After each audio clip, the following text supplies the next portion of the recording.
उद्याच्या ऑर्डरची तयारी आज रात्रीच बऱ्यापैकी करून ठेवावी लागते.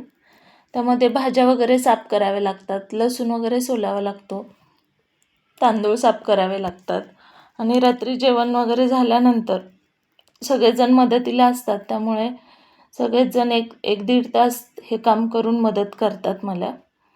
त्यामुळे काय होतं, सकाळचा माझा जो 2-3 तासाचा वेळ आहे भाज्यांची तयारी करण्याचा, तर तो कमी होतो. आणि सकाळी टिफिन मिस्टरांचे किंवा मुलींचे टिफिन दिल्याशिवाय मला ऑर्डरला सुरुवात करता येत नाही आणि 12-12:30पर्यंत शक्य होत नाही ऑर्डर पूर्ण करणं. म्हणून रात्रीच थोडा उशीरपर्यंत हे करून ऑर्डरची तयारी पूर्ण करून घेते. त्यामध्ये हे आता रात्रीचे 2 वाजलेले आहेत.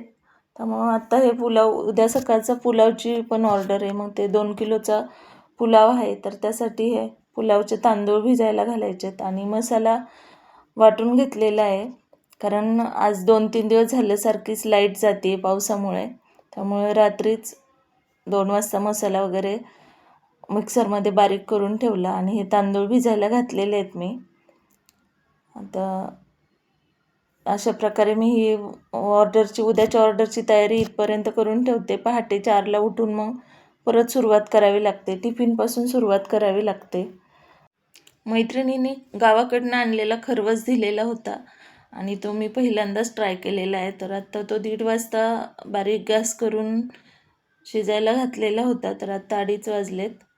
तर 1 तासभर तो कमी गॅसवर शिजवला आहे. आता बघूयात सकाळी काय होते ते.